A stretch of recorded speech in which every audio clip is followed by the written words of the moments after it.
अर्जुन का पराभव। व्यास जी कहते हैं, अर्जुन द्वारका वासियों को साथ ले प्रचुर धन धान्य से संपन्न पंचनद पंजाब देश में जा पहुंचे। वहां उन्होंने सब लोगों के साथ एक स्थान पर पड़ाव डाला। वहां बहुत से लुटेरे रहते थे। उन्होंने देखा एकमात्र धनुर्धर अर्जुन ही बहुत सी अनाथ स्त्रियों को साथ लिए जाता है। तब उनके मन में लोभ उत्पन्न हुआ। लोभ से उनकी विचार शक्ति नष्ट हो गई। अतः वे अत्यंत दुर्मद पापाचारी आभीर एकत्रित होकर आपस में सलाह करने लगे। भाइयों, यह अर्जुन अकेला हम सब लोगों की अवहेलना करके इन अनाथ स्त्रियों को लिए जाता है। इसके हाथ में केवल धनुष है। इसी के बल पर यह हमें कुछ नहीं समझता। यह हमारे लिए धिक्कार की बात है। तुम सब लोग बल लगाओ। ऐसा निश्चय करके लाठी और ढेले चलाने वाले डाकू हजारों की संख्या में उन स्त्रियों पर टूट पड़े। यह देख कुंती नंदन अर्जुन ने उनका उपहास करते हुए कहा, ओ पापियों, यदि तुम्हारी मरने की इच्छा ना हो तो लौट जाओ। आभीरों पर उनकी धमकी का कुछ भी असर ना हुआ।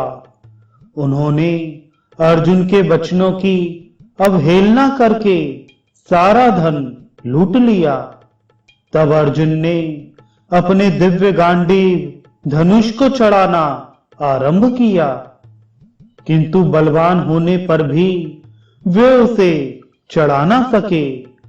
बड़ी कठिनाई से किसी तरह उन्होंने धनुष पर प्रत्यंचा चढ़ाई भी तो वह पुनः ढीली हो गई तथा उनके बहुत स्मरण करने पर भी उन्हें किसी अस्त्र शस्त्र की याद न आई।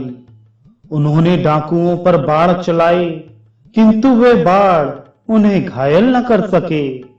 अग्निदेव के दिए हुए अक्षय बाण उन ग्वालों के साथ युद्ध करने में नष्ट हो गए। अर्जुन की शक्ति भी क्षीण हो गई। उस समय अर्जुन के मन में यह निश्चय हुआ कि मैंने अपने बाण समूहों से जो बड़े बड़े बलवान राजाओं को परास्त किया है, वह श्री कृष्ण का ही बल था।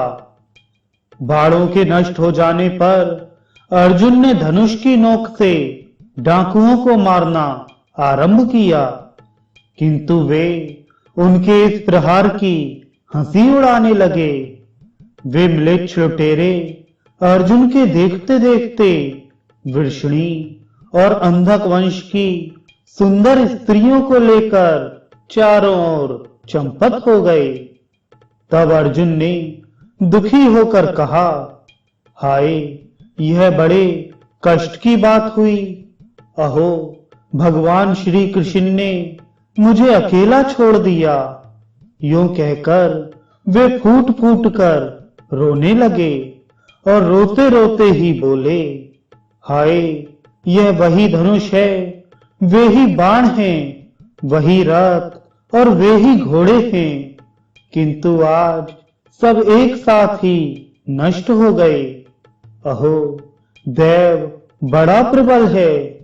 महात्मा श्री कृष्ण के बिना मुझे सामर्थ्य रहते हुए नीच पुरुषों से अपमानित होना पड़ा। वे ही मेरी भुजाएं, वही मुष्टि और वही मैं अर्जुन, किंतु उन पुण्य पुरुष श्री कृष्ण के बिना आज सब कुछ निस्सार हो गया। मेरा अर्जुनत्व और भीमसेन का भीमत्व भगवान के ही कारण था।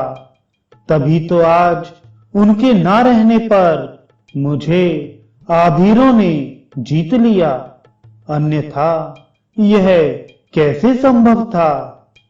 इस प्रकार कहते हुए अर्जुन अपने श्रेष्ठ नगर इंद्रप्रस्थ में गए।